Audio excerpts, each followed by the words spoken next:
day? Well, I think Roger's family and Roger's story illustrates the importance of how an organization can help a family heal and even move on to a better place. He's been through a lot. His family has been through even more.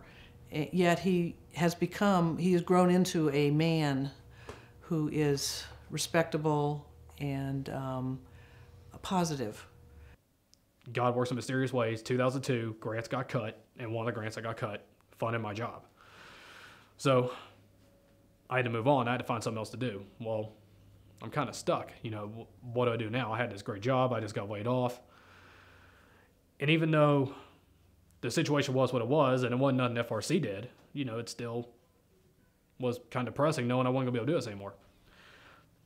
One of the board members for Family Refuge Center at the time basically gave me that initial push to go to college by saying, if you go, I know someone who has a private grant, and I'll make sure you get that grant. So if nothing else, your tuition's covered.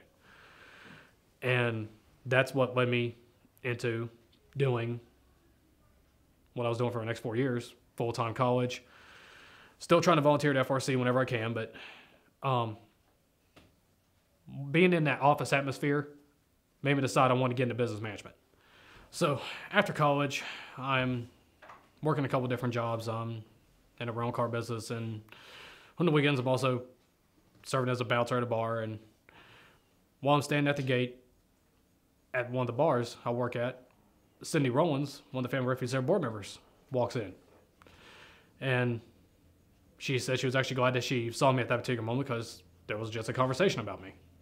Oh, okay. Well, what's going on? We were trying to think of people who we would like to have join the board, and you were one of the first names that popped up. Really? You want me to serve on the board? And yeah, absolutely. So obviously I agreed, and it was a unanimous vote that, you know, I was able to. So first meeting with the board of directors, it was kind of surreal, you know, because I'd always heard about the board, but, you know, I think I sat on one meeting, and that was one where I was the education segment. Other than that, though, I never really sat in on a board meeting before, and, you know, saying I was a member of a board of directors was kind of cool. No one had stayed, worked, and served in the 30-plus year history of the organization. So to say that I was able to do that from a child victim to a young adult working on the staff to now serving on the board for this nationally respected organization, it was a little overwhelming at first, and then it was a pretty cool thought, you know, well, I could do something with this. One thing that Roger does bring to board meetings is his youth, his young age, even though he's hardly a youngster. But we need his energy, and we like his energy. He has good ideas. He is also involved with the latest social media that we always don't know about. And so he's great for keeping us informed about things we could do. FRC has been a part of my life for 20 years now. This is my 20th year of association with them, so every perspective in my life they have touched. With my job as a fitness writer, you know, knowing I have the ability to help others, FRC taught me that I can help others, either directly or indirectly. With my business life, you know, if you would have caught me at 18 years old out of high school to try to do what I'm doing now, I'd have no clue. So FRC kind of introduced me into business. And then in my relationship, I'm engaged. I'm actually getting married this coming August. I now understand how a relationship should be. It's about equality, not power and control. And they taught me that. We try to mirror in our organization what we would like to see in families, and that is pretty much mutual respect. The people are treated like they want to be treated. That there's no, you know, backstabbing and fighting and calling of names and, you know, any kind of violence, even if it's only with words, in order to provide a place for people to grow and feel safe and to become whatever they can become. Family Refuge Center does so many great things for so many people. They will take battered women and children who are going to have to literally start all over into their home, into their shelter, and reintroduce them to how a family should be run. Equality, nonviolence, love, respect. Family Refuge Center shows mothers that they can make it without their abusive husbands, that they don't need to depend on anyone else. They show the children that have been subjected to physical, emotional, or even sexual abuse that it's not right. And more importantly, they break that cycle. So those children's children and other future generations are shown the proper way to conduct, not just with family, but with friends and anyone else in the community.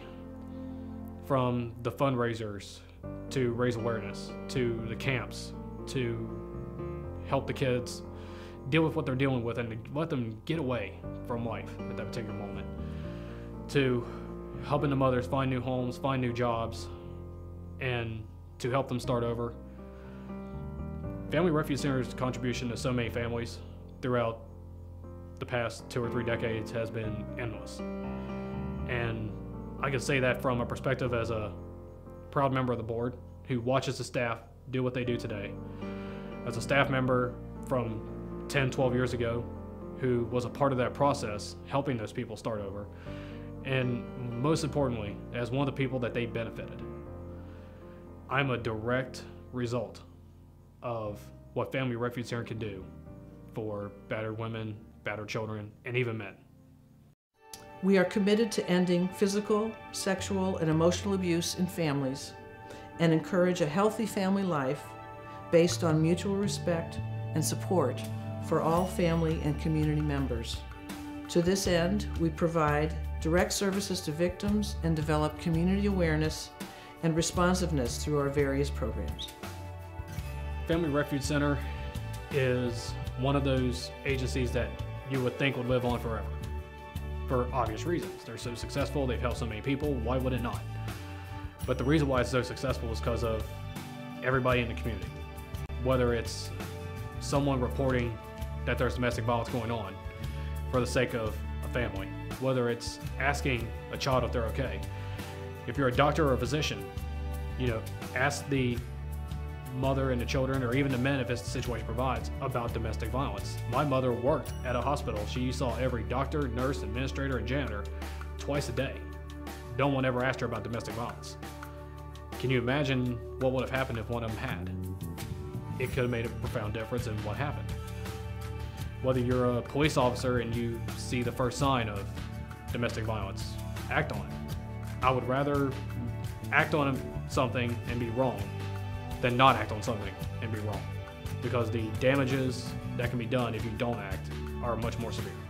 Family Refuge Center can always use financial contributions from the local community, and whether it's $1 or $1,000, everything helps.